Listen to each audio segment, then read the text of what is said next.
Hello, नमस्ते बच्चों। मेरा नाम मोहम्मद बासित अली है। मैं नारायणा का अध्यापक हूँ। आज मैं आपके सम्मुख 9th क्लास 9वीं कक्षा द्वितीय भाषा से संबंधित दो तारे ज़मीं पर पाठ हैं।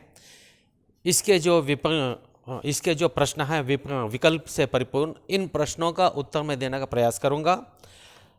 पहले मैं आपको प्रश्न पढ़ूंगा, आप ध्यान देकर सुनिए। उसके पश्चात उसका उत्तर विश्लेषणात्मक में देने का प्रयास करूंगा। पहले प्रश्न देखिए बेटे। पहला प्रश्न है, किसका मन पढ़ाई के बजाय चित्रकारी में लगता था? किसका मन पढ़ाई के बजाय चित्रकारी में लगता था? अब यहाँ पर उसके विकल्प हैं, ए ईशान, बी ईशान, सी इंसान, डी ईशान। अब यहाँ पर तो आप अगर प्रश्न लेसन ठीक तरह से आप समझे हैं तो आप कह सकते हैं कि इसका उत्तर है विकल्प ए ईशान। ओके बेटे। दूसरा प्रश्न है, बच्चे ओस की बूंदों की तरह शुद्ध और डैश होते हैं। इस दो डैश हैं, रिक्त स्थान हैं, इसमें आपको क्या आना है? यहाँ पर विकल्प हैं, ए मलिन, बी धैर्य, सी पवित्र, डी अपवित्र। यानी बच्चे ओस की बूंदों की तरह शुद्ध और पवित्र होते हैं, यानी उसका विकल्प है सी पवित्र। पश्चात तीसरा प्रश्न है, कौन कल के नागरिक कहलाते हैं? कल के का मतलब है फ्यूचर के, भविष्य के नागरिक किसे कहते हैं? अब यहाँ पर उसके विकल्प हैं, ए मनुष्य, बी बच्चे, सी आदमी, डी औरत।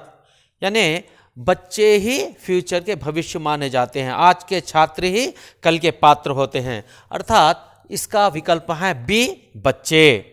उसके पश्चात चौथा प्रश्न है, वे क्या सोचते हैं? अर्थ के आधार पर वाक्य क्या है? अर्थ के आधार पर 8 वाक्य होते हैं। इसमें से यहाँ पर 4 विकल्प दिए गए हैं बेटे।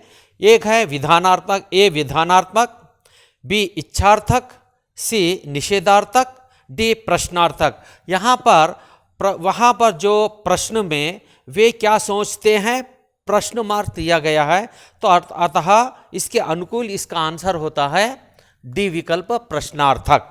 उसके पश्चात बेटे 5वां प्रश्न है, तारे ज़मीं पर फिल्म के निर्माता कौन हैं?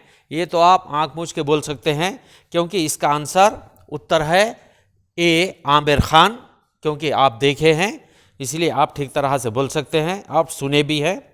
पश्चात छठा प्रश्न है, माता पिता समास का नाम लिखिए।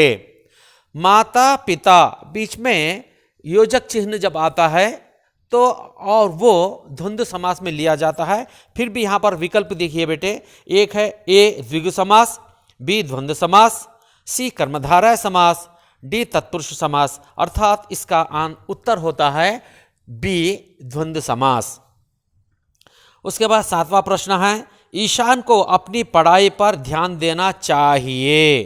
कारक पहचानिए। अब यहाँ पर इसमें कारक चिन्ह यानी कर्ता ने, कर्म को, करण से, ये जो कारक हैं, ये कारक में से इसमें कौन से कारक यहाँ पर दिए गए हैं? अब देखिए, ईशान को अपनी पढ़ाई पर ध्यान देना चाहिए। यहाँ पर अब देखिए ऑप्शन ए विकल्प ए में को पर हैं, बी में की पर हैं, सी से को है, डी को की हैं। लेकिन यहाँ पर क्या होना चाहिए? ईशान को पढ़ाई पर, यानी इसका विकल्प है ए को पर। उसके पश्चात 8वां प्रश्न है, अध्यापक शब्द का स्त्रीलिंग पहचानिए। अब यहाँ पर मैं विकल्प आपके सामने व्यक्त करूंगा। अध्यापकी, अध्यापिका, अध्यापिका, अध्यापिका। अब यहाँ पर अध्यापिका, ओके, इसका विकल्प है बी। उसके पश्चात 9वां प्रश्न है, पढ़ाई प्रत्यय पहचानिए। यानी प्रत्यय का अर्थ होता है मूल शब्द को आखिरी में ऐड होने वाला अक्षर। अब यहाँ पर इसमें विकल्प ए है ई, विकल्प बी है ढाई, विकल्प सी है ई, विकल्प डी है आई, यानी पढ़ प्लस आई, पढ़ाई, यानी इसका विकल्प होता है डी आई। पश्चात आखिरी प्रश्न है, कला अध्यापक कौन हैं? आपके पुस्तक के माध्यम से कौन है।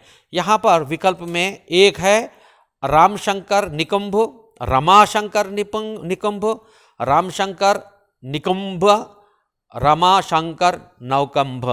तो यानी इसका विकल्प है रामशंकर निकुंभ, निकुंभ विकल्प ए बेटे। इस तरह से आपके उत्तर पूर्ण हो चुके हैं। धन्यवाद।